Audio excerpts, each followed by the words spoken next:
Assalamualaikum warahmatullahi wabarakatuh. Saya Dewi Saufatmawati dengan NIM belakang 0093 dari jurusan Bimbingan Konseling Islam Universitas Sultan Maulana Hasanuddin Banten. Baik, tujuan saya membuat video kali ini yaitu untuk menjawab pertanyaan ujian akhir semester dari mata kuliah Bimbingan Rohani Islam dengan dosen pengampu yakni Ibu Dr. Andra Eni Nuraini MSI. Adapun pertanyaan pertamanya yaitu sebagai calon pembimbing rohani Islam, langkah apa yang harus dilakukan terhadap klien? Oke, karena jawabannya akan berkaitan dengan klien yang saya beri layanan di Murohis kemarin, sebelum menjawab pertanyaan, saya akan mendeskripsikan secara singkat tentang klien saya. Saat praktik kemarin, saya bertemu dengan klien yang merupakan pasien pemulihan pasca operasi di bagian perutnya. Dan itu merupakan hari ketiga pasien dirawat di rumah sakit tersebut. Dengan kondisi pasien terlihat sudah segar tetapi belum pulih sepenuhnya karena jahitan operasinya belum kering. Nah, jawaban saya sebagai calon pembimbing rohani Islam, langkah yang saya lakukan terhadap klien dengan kondisi tersebut adalah yang pertama tentunya saya mulai dengan membina hubungan baik dengan klien. Jadi dimulai dengan perkenalan ramah secara singkat dan menanyakan kondisi terkini tentang pasien. Kemudian membangun rasa nyaman agar pasien terbuka untuk menerima bimbingan. Selanjutnya saya juga akan melakukan identifikasi terhadap kebutuhan spiritual pasien. Jadi kebutuhan spiritual pasien itu seperti apa gitu tuh. Juga saya akan mencoba memahami kekhawatiran spiritual yang dialami pasien terkait kondisinya.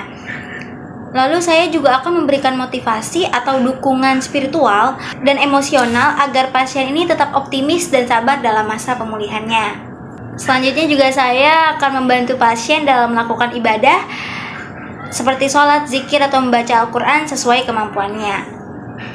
Selanjutnya, saya juga akan melibatkan keluarga atau orang-orang terdekat pasien dalam mendukung proses penyembuhannya.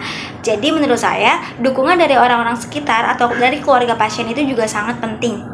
Dan selain hal itu tadi, saya membantu pasien mengelola kecemasannya melalui teknik-teknik relaksasi dan zikir. Selanjutnya, pertanyaan yang kedua, yaitu apa manfaat dari kegiatan bimbingan rohani Islam yang diselenggarakan di kelas saudara? Ya, menurut saya dengan diadakannya praktik bimbingan di kelas seperti kemarin itu pastinya memberikan manfaat yang positif dan tepat ya. Karena lewat kegiatan itu bisa mendukung kami sebagai mahasiswi dan mahasiswa dalam pengembangan diri baik dari segi spiritual, moral, emosional maupun akademik. Selanjutnya pertanyaan yang ketiga, yaitu bagaimana menurut analisis saudara dalam kegiatan tersebut? Baik, dalam analisis saya terhadap kegiatan praktik BIM-Rohis yang dilaksanakan sebagai tugas ini, secara keseluruhan menurut saya kemarin tuh para mahasiswa juga sangat berupaya totalitas dalam memberikan layanan atau bimbingan kepada pasien. Namun tentunya perlu ada pengembangan kemampuan yang lebih lagi dan evaluasi untuk meningkatkan kualitas bimbingan untuk kedepannya gitu. Berikut ini akan saya lampirkan dokumentasi saat saya melakukan layanan bimbingan rohani Islam di Rumah Sakit Budi Asih. Ini dan ini. Baik, demikian jawaban dari pertanyaan ujian akhir semester mata kuliah bimbingan rohani Islam yang dapat saya sampaikan lewat lisan di video ini. Kurang lebihnya saya mohon maaf. Akhirul kalam. Wassalamualaikum warahmatullahi wabarakatuh.